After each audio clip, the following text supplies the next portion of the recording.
Hey everybody, and welcome to a new episode of Indie Corner. Now, hosting an indie game-based show means that I tend to meet a lot of indie developers and some of them become my friends. Now, one of these friends is Bern from B+ Games, and he recently released a game on Steam called Puzzlebox.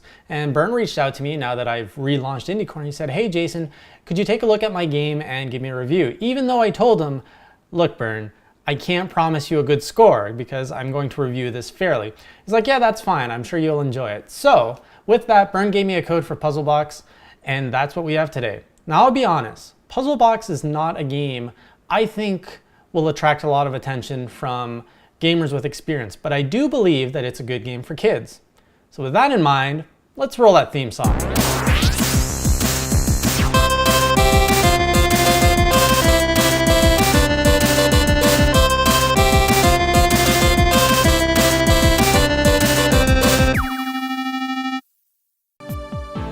Puzzlebox is a game with a few different styles of gameplay. You start off with Classic and Copycat mode and unlock 4 more modes eventually. In Classic mode, you must drop the appropriate colored pixel on pixelated drawings as it scrolls by. You use your mouse to indicate where to drop the color and the AWSD key to drop a color. In Copycat mode, you're doing the same thing except there's no scrolling, you're just filling in a still pixelated painting. It's a much more relaxing mode for those who might not want any stress in their gameplay.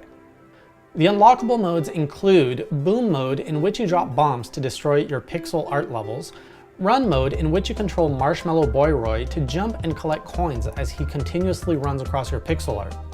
There's also QB mode, in which you do some platforming with QB to collect dozens of pixel flies while avoiding Evil Shadow Man. Lastly, there's Claw mode, where you control a flying claw to collect coins and bring them back to either end of your painting. Each mode has a set of coins you can get, and completing all modes on all levels is the only way you'll attain 100% completion. The main 2 modes are what really define the game, and it's surprisingly very relaxing and satisfying to color in paintings, but it offers little challenge and does get boring after a while.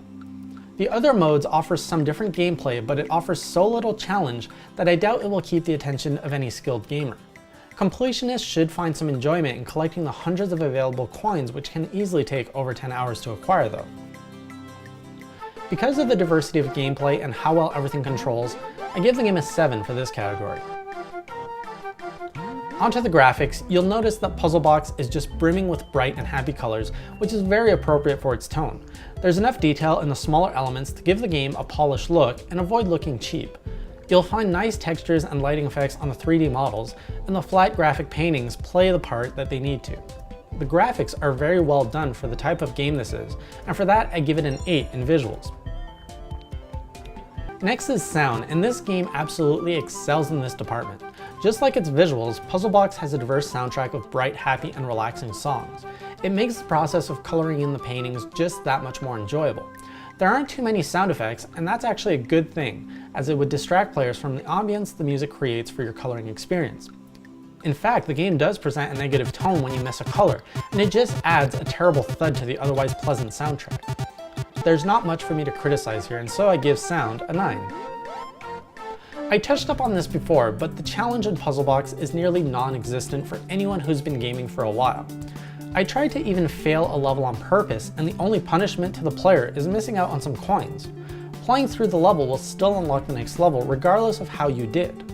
While this could be good for a novice gamer, I don't see Puzzlebox offering enough challenge, and for that I give the game a 2 in this category. Lastly, for fun factor, I can't say that Puzzlebox offered much fun at all for me. I wasn't challenged, and while I did enjoy listening to the tracks and unlocking all the modes, I have very little interest to go back and play the game. I know some younger gamers who would be hooked to this sort of gameplay, but for me, it's boring, and for that I'm giving the fun factor a score of 4. Overall, my time with Puzzlebox clocked out at about 1 hour, which honestly isn't that much for this game. Now, Bern did say that the base game can easily go over 10 hours, and there's DLC which extends that game far beyond that range to over the 20-hour range. For me though, I don't have that much interest in the game to go back to it. The game is not for me, and as I've stated, the fun factor and the challenge is very low, and I tend to not enjoy those sorts of games. And I feel that a lot of experienced gamers just won't have that much fun with this game. Now, novice gamers, this could be something that they would really enjoy, and in fact, I would strongly recommend this game for kids. Just the fact of coloring the pixels does offer some kind of rewarding feeling, just like coloring a page when you were a kid in the coloring books. there was some kind of reward to doing that, and I felt that same kind of reward playing Puzzlebox. So overall, Puzzlebox is a good game, and for that I give it a 6 out of 10 here on Indie Corner. It's a good game. Let me know if you'll be picking it up or if there's another indie game you would like me to review. I'll see you guys next time, and until then, keep on playing indie.